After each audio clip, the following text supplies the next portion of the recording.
a lot of atheist Israelis that were celebrating Jewish symbols and Jewish traditions and Jewish rituals as part of their national identity, even though they were hardcore atheists, right? And I've learned to appreciate that among Iranians who are, with Zoroastrianism. As an atheist, I used to also go against, Zoroastrianism. Just so I see, for example, Zoroastrian symbolism and its rituals and its, legends and all of that as a symbol of Iranian patriotism and nationalism. And the symbol, I think there's so much people need ancient rituals and traditions and symbols as a way to, as the branding of their collective identity, right? And in India, there's nothing other than Hinduism. I mean, I don't believe in the scripture. I don't believe in the gods. I do believe in the right to free speech and poke fun of things and make fun of them. I still do believe in that. You should have that right. But I also appreciate that you need to have respect and for the rituals and the symbols and the traditions that are the best way to create an identity for a certain geography, something that in the modern national identity needs an ancient branding, needs an ancient rituals and branding and tradition to be paired up with. If I Pakistan may, is missing that, for example, and India has that. So I do mm, appreciate, and I think that in India, for example, there's nothing other than Hinduism that could provide that. So I do have a newfound respect for these symbols and rituals and this tradition. I don't know if that makes sense. yeah, and I actually agree with you on that. That's actually one of the things which I really felt like animosity towards you back in 2024 because I thought you did not understand that these religions are tied to the culture just because you don't want to believe in like Ramayana and Mahabharata. These two epics still mean so much to me, even though in one Yeah. of them, I don't want to spoil it yet. I'll talk to you about that later, which one I actually disagree with and think that it's the opposite of good and evil. But these things really mean something. But now that you've understood that, I feel a lot more friendlier towards you and the rest of this community.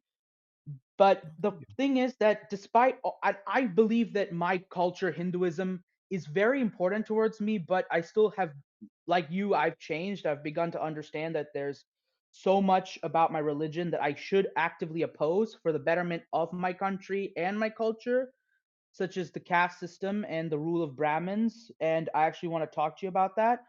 So that is, I understand a lot. Like you believe that and I also believe nationalism is good and we should have that. But that I still believe that because in India we have some very crazy nationalism sometimes, right? You understand that it Yeah, can yeah. go So overboard. yeah, there's nationalism. There are good ways to demonstrate and practice that, and there are bad ways, right? So I mean, we could talk about the best ways. Like, it's like civic nationalism. Just because I believe in nationalism, it doesn't mean that I believe in, for example, I believe in capitalism, but I don't believe in crony capitalism. I don't believe in state capitalism. I don't believe in laissez-faire capitalism. I believe in regulated capitalism, right? So just because I believe in capitalism, it doesn't mean that I believe in all forms of capitalism. And it's the same thing with nationalism. I think nationalism is a great force for good, but there are versions of it that are harmful. So, and I know exactly the type that you're referring to, and I agree with you.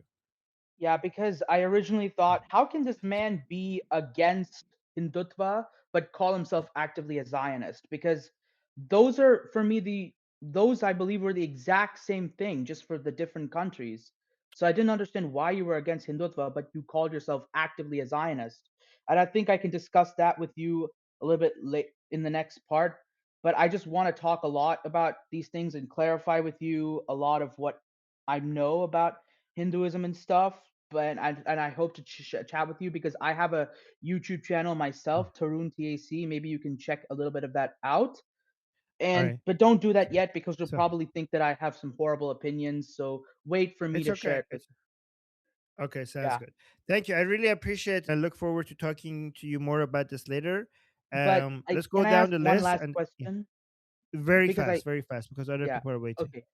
So I chatted last time. This I'm gonna go with this very fast because I know you have not much time on your hands. So I discussed in the chat that I do believe that a free Iran will be good for all the countries, Israel and even India, but I have problems because Shah Pahlavi's or at least the current Prince Reza Pahlavi, his father, Muhammad Reza Pahlavi, actually supported Pakistan and not Iran because of the USA versus USSR fight back in the Free Bangladesh 1971 war. So I just want to clarify, do you think that the new Shah, if he gets into power, will make the same mistake? Because I don't want Iran to continuously be Well, friends with okay, so, Pakistan and not India. remember that was not a mistake. That was a fight for survival at our time, right? So at our Yes. time, any form of alliances that we had was because of the Soviet Union. If he didn't do it, it would have resulted in a complete collapse of Iran, right? Yes. So it And it, I it was blame it our was a prime minister as well, N Nehru, because Yeah, he exactly, supported the exactly. So Soviets. it was a battle for survival. It was necessary. I mean, for example, Reza Shah had to claim neutrality during World War II, and even worked to some extent with Germany at that time because of the to make sure that no side is going to come and completely dominate our country, right?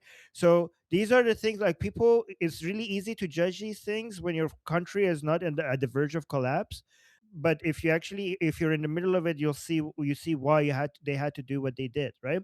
But regards to Princess of Pahlavi, he has already communicated, like, India is going to be a major ally for Iran, especially given that the security concerns that Iran has when it comes to its borders with Pakistan. Strategic partnership over security issues with India is going to be one of the highest priorities of Iran once Iran is You free. guys should not trust Pakistan at all. Trust me. The Yeah. Pahalgam But attack, they're not, they're a but terrorist state but itself.